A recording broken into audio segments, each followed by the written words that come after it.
Nucleus और nucleoid में difference पढ़ रहे थे हम। हमने कहा न्यूक्लियस में क्या क्या होगा, न्यूक्लियस के चारों तरफ न्यूक्लियर मेम्ब्रेन होगी, न्यूक्लियोलस होगा और क्रोमैटिन होगा। ये तीन चीजें होती हैं न्यूक्लियस में, ठीक है। और न्यूक्लियोइड में क्या क्या नहीं होता, न्यूक्लियोइड में ना तो न्यूक्लियर मेम्ब्रेन होगी, ना न्यूक्लियोलस होगा सिर्फ और सिर्फ क्रोमैटिन, वो भी कैसा, फॉल्स क्रोमैटिन होता है। अच्छा, क्रोमैटिन फॉल्स और ट्रू कहां से आ गया, ये वर्ड कहां से आ गया, इस वर्ड को समझाते हैं। पहले देखते हैं, जब भी हम क्रोमैटिन की बात करें तो आप देखेंगे क्रोमैटिन जो होता है वो दो चीजों से मिलकर बना होता है। कौन कौन सी चीजें होती हैं वो होता है, एक होता है डीएनए, न्यूक्लिक एसिड जिसको कहते हैं, न्यूक्लिक एसिड डीएनए, और दूसरा होता है प्रोटीन। ये दो चीजें मिलकर, प्रोटीन और डीएनए मिलकर बनाते हैं क्रोमैटिन को। तो क्रोमैटिन बना है दो चीजों से, डीएनए और प्रोटीन। डीएनए और प्रोटीन, एक स्पेशल प्रोटीन यहां पर होता है। कौन सा प्रोटीन होता है, हिस्टोन नाम का स्पेशल प्रोटीन होता है। हिस्टोन एक स्पेशल प्रोटीन का नाम है। ये हिस्टोन नाम का स्पेशल प्रोटीन और डीएनए मिलकर बनाते हैं क्रोमैटिन को। लेकिन याद रखना, हिस्टोन प्रोटीन का काम क्या है, कंडेंसेशन करना, डीएनए को बांध कर रखना। क्योंकि डीएनए की साइज देखें तो एक सेल के अंदर लगभग 2.2 मीटर होती है। 1 मीटर ये रहा, 2.2 मीटर तो कितना बड़ा साइज का डीएनए होता है एक सेल के अंदर, छोटी सी सेल के अंदर। इतनी छोटी सी सेल के अंदर इतना बड़ा डीएनए कैसे आता है, तो लपेट कर आता है। जैसे आपसे कोई बोले एक बड़ा सा, इतना बड़ा चादर है, बहुत बड़ा चादर है, छोटे से बैग में रखना है, रख सकते हैं? हाँ रख सकते हैं। कैसे, मोड़ कर, फोल्ड करके। एक चादर को एक बैग के अंदर रख सकते हैं? हाँ रख सकते हैं। कैसे रखेंगे, फोल्ड करके। वैसे ही आपको इतना बड़ा डीएनए है, कितना बड़ा डीएनए है, अप्रॉक्स 2.2 मीटर लंबा है। मीटर, 1 मीटर की साइज होती है लगभग इतना बड़ा, वहां से लेकर यहां तक। तो 2.2 मीटर लगभग डीएनए होता है एक सेल के अंदर। कैसे होता है, ये प्रोटीन, हिस्टोन नाम का प्रोटीन उसको कंडेंसेशन करके सिकोड़ कर रखता है, मोड़ कर रखता है। याद रखिएगा, हिस्टोन नाम का प्रोटीन सिर्फ और सिर्फ यूकेरियोट में पाया जाता है, हमारे शरीर में पाया जाता है, यूकेरियोट्स में पाया जाता है। प्रोकैरियोट्स में हिस्टोन नाम का प्रोटीन नहीं पाया जाता। प्रोकैरियोट्स में हिस्टोन प्रोटीन नहीं पाया जाता, ये बात याद रखिएगा। और बिना हिस्टोन प्रोटीन के, अगर ये हिस्टोन प्रोटीन ना रहे और सिर्फ ओनली डीएनए रहे, ओनली डीएनए से बना हुआ क्रोमैटिन, हिस्टोन प्रोटीन नहीं पाया जाएगा, सिर्फ डीएनए से बना हुआ क्रोमैटिन होगा, तो उस क्रोमैटिन को फॉल्स क्रोमैटिन कहेंगे। फॉल्स क्रोमैटिन में क्या नहीं होगा, हिस्टोन नाम का प्रोटीन नहीं होगा। अगर हिस्टोन प्रोटीन ना हो डीएनए में, क्रोमैटिन में, तो उस डीएनए को या उस क्रोमैटिन को फॉल्स क्रोमैटिन कहते हैं। या इसको, इस तरह के डीएनए को एक और वर्ड यूज करते हैं, नेकेड डीएनए।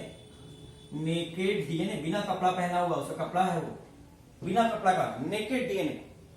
तो नेकेड डीएनए वर्ड भी किसके लिए यूज होता है, ओनली डीएनए है तो। अगर हिस्टोन प्रोटीन ना रहे तो इस तरह के प्रोटीन, इस तरह के डीएनए को कहते हैं आपका नेकेड डीएनए। तो याद रखिएगा, हमने क्या समझा, बैक्टीरिया में न्यूक्लियस नहीं पाया जाता। न्यूक्लियस की जगह क्या होता है, न्यूक्लियोइड होता है। न्यूक्लियोइड का मतलब क्या हो गया, नेकेड डीएनए। नेकेड डीएनए होता है, और इसी नेकेड डीएनए को कहते हैं फॉल्स क्रोमैटिन भी कहते हैं। इसी को फॉल्स क्रोमैटिन भी कहते हैं, फॉल्स क्रोमैटिन। इसी को कहते हैं न्यूक्लियोइड। इसी को कहते हैं इनकम्प्लीट न्यूक्लियस। आपको जो वर्ड अच्छा लगे वो लिख सकते हो। याद रखिएगा, बैक्टीरिया में न्यूक्लियस नहीं होता। बैक्टीरिया में न्यूक्लियस की जगह क्या होता है, न्यूक्लियोइड होता है। न्यूक्लियोइड का मतलब नेकेड डीएनए। अच्छा, बैक्टीरिया का डीएनए कैसा होता होगा, सिंगल स्टैंडर्ड या डबल स्टैंडर्ड? इसका डीएनए डबल स्टैंडर्ड होता है। जैसे हमारा डीएनए कैसा होता है, देखो ये एक स्ट्रैंड होता है डीएनए का, ये दूसरा स्ट्रैंड, 2 स्ट्रैंड से मिलकर बना है। तो बैक्टीरिया का डीएनए भी कैसा होता है, डबल स्टैंडर्ड होता है इसका भी। लेकिन हमारा डीएनए हेलिकल शेप का है, इसका डीएनए कैसा होता है, राउंड शेप का होता है। ये डीएनए है और समथिंग लाइक ऐसा, डबल स्टैंडर्ड सर्कुलर डीएनए। इसके लिए कौन सा वर्ड यूज करते हैं, बैक्टीरिया का डीएनए कैसा होता है, डबल स्टैंडर्ड सर्कुलर शेप का होता है।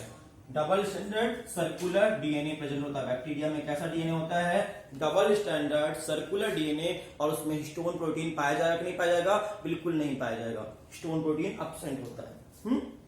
तो हमने बात पढ़ लिया अभी तक कि बैक्टीरिया में और यूकैरियोटिक सेल और प्रोकैरियोटिक सेल में क्या क्या डिफरेंस है। यूकैरियोटिक सेल में माइटोकॉन्ड्रिया पाया जाएगा, हाँ पाया जाएगा, ठीक है, गोल्जी बॉडी पाया जाएगा, लाइसोसोम पाया जाएगा, एंडोप्लाज्मिक रेटिकुलम पाया जाएगा, न्यूक्लियस पाया जाएगा, क्लोरोप्लास्ट पाया जाएगा, माइक्रोबॉडी पाया जाएगा। लेकिन प्रोकैरियोट्स में ये सब एब्सेंट होंगे, सब नहीं पाए जाएंगे। बैक्टीरिया के शरीर में ये सब कुछ नहीं पाया जाएगा। बैक्टीरिया में सिर्फ क्या दिखेगा? मीसोसोम, और क्या दिखेगा? क्रोमैटोफोर, और क्या दिखेगा? न्यूक्लियोइड। तो न्यूक्लियोइड क्या काम करता होगा? जो काम हमारे शरीर में न्यूक्लियस करता है वही काम बैक्टीरिया के शरीर में न्यूक्लियोइड करता है, इसलिए न्यूक्लियोइड को एनालॉगस ऑफ न्यूक्लियस कहते हैं। अब इसके बाद बात करते हैं और क्या होता है बैक्टीरिया के शरीर में। देखो हमने क्या क्या पाया जाता है, क्या क्या नहीं पाया जाता। प्रेजेंट और एब्सेंट दो कॉलम बनाकर रखते हैं।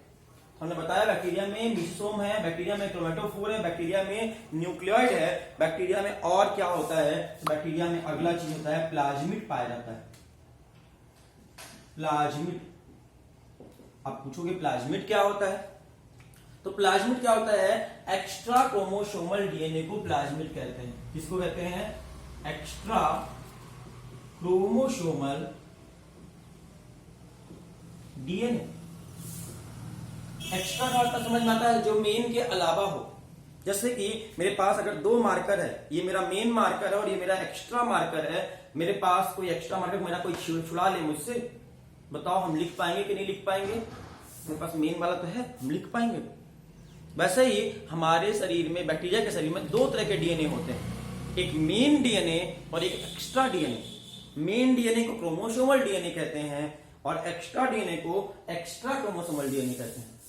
अब बताओ, एक्स्ट्रा चीज जो है, एक्स्ट्रा क्रोमोसोमल डीएनए है, एक्स्ट्रा वाली चीज है ये, और एक्स्ट्रा क्रोमोसोमल डीएनए को ही प्लाज्मिड कहते हैं। और अगर हम प्लाज्मिड बैक्टीरिया के शरीर से निकाल लें तो बताओ एक्स्ट्रा वाली चीज निकाल लें तो बैक्टीरिया मर जाएगा? नहीं मरेगा, क्योंकि एक्स्ट्रा था ये। इसीलिए जेनेटिक इंजीनियरिंग करने वाले साइंटिस्ट जो होते हैं, जो जीन लेवल पे खेलते हैं, इंजीनियरिंग करते हैं, बदलाव करते हैं, तो जो साइंटिस्ट जेनेटिक्स में रिसर्च करते हैं वो बैक्टीरिया का कौन सा पार्ट निकालते हैं? प्लाज्मिड निकाल लेते हैं।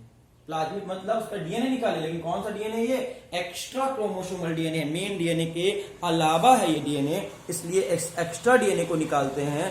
किसके? बैक्टीरिया के एक्स्ट्रा डीएनए को कौन निकाल लेते हैं? जेनेटिक्स में काम करने वाले साइंटिस्ट इस एक्स्ट्रा क्रोमोसोमल डीएनए पे काम करते हैं और इस एक्स्ट्रा क्रोमोसोमल डीएनए को ही प्लाज्मिड के नाम से जानते हैं। और ये प्लाज्मिड कई तरह का हो सकता है।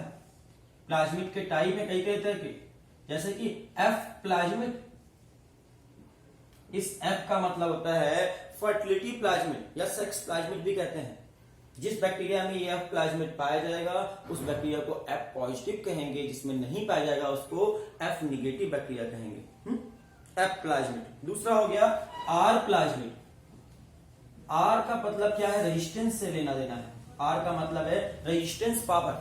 किसी पर्टिकुलर एंटीबायोटिक के लिए, किसी पर्टिकुलर दवाई के लिए अगर रेजिस्टेंस पावर आ जाता है तो उसको बोलते हैं रेजिस्टेंस प्लाज्मिड आ गया उसके पास। आपने सुना होगा कि आजकल दवाइयां जो एंटीबायोटिक आती हैं पुराने जमाने वाली, वो बैक्टीरिया पे काम नहीं करती। नई नई दवाइयां खोजने की जरूरत पड़ती है। क्यों? क्योंकि बैक्टीरिया उन दवाइयों के लिए रेजिस्टेंस हो गया है, उसके पास रेजिस्टेंस पावर आ गया, मतलब उन दवाइयों से उसको कोई नुकसान नहीं होगा, इसलिए उसके अंदर रेजिस्टेंस हो गया। तो रेजिस्टेंस का प्लाज्मिड होता है, आर प्लाज्मिड कहते हैं। और बात करते हैं तो बैक्टीरिया में और भी प्लाज्मिड होते हैं, जैसे कि T I plasmid, tumour inducing plasmid, and R I plasmid, root inducing plasmid. ये टी आई और आर आई प्लाज्मिड भी बैक्टीरिया में पाए जाते हैं, ट्यूमर इंड्यूसिंग और रूट इंड्यूसिंग प्लाज्मिड। ये प्लाज्मिड जनरली आपको एग्रोबैक्टीरियम नाम के बैक्टीरिया में देखने मिलते हैं। इसीलिए इस बैक्टीरिया का, एग्रोबैक्टीरियम के इस प्लाज्मिड का बहुत सारी जगह पढ़ने मिलेगा आपको। डिटेल में पढ़ाएंगे आपको जेनेटिक्स में। जेनेटिक्स में आएगा टीआई प्लाज्मिड, आरआई प्लाज्मिड को डिटेल में पढ़ना होगा। लेकिन प्लाज्मिड है, प्लाज्मिड का मतलब एक्स्ट्रा क्रोमोसोमल डीएनए है। इनको निकाल सकते हैं कि नहीं निकाल सकते? बिल्कुल निकाल सकते हैं बैक्टीरिया के शरीर से बाहर। तो आपने क्या क्या देखा अभी तक कि बैक्टीरिया में क्या क्या पाया जाता है और क्या क्या नहीं पाया जाता। बैक्टीरिया में माइटोकॉन्ड्रिया नहीं होता, गोल्जी बॉडी नहीं होता, लाइसोसोम नहीं होता, एंडोप्लाज्मिक रेटिकुलम नहीं होता, न्यूक्लियस नहीं होता, क्लोरोप्लास्ट नहीं होता, माइक्रोबॉडी नहीं होता। होता क्या क्या है बैक्टीरिया में? मीसोसोम होता है। मीसोसोम का ओरिजिन किससे हुआ है? प्लाज्मा मेम्ब्रेन से, सेल मेम्ब्रेन से। दो तरह के मीसोसोम होते हैं, सेंट्रल मीसोसोम और पेरिफेरल मीसोसोम। क्रोमैटोफोर होता है कि नहीं होता? हाँ होता है। क्रोमैटोफोर का काम क्या है?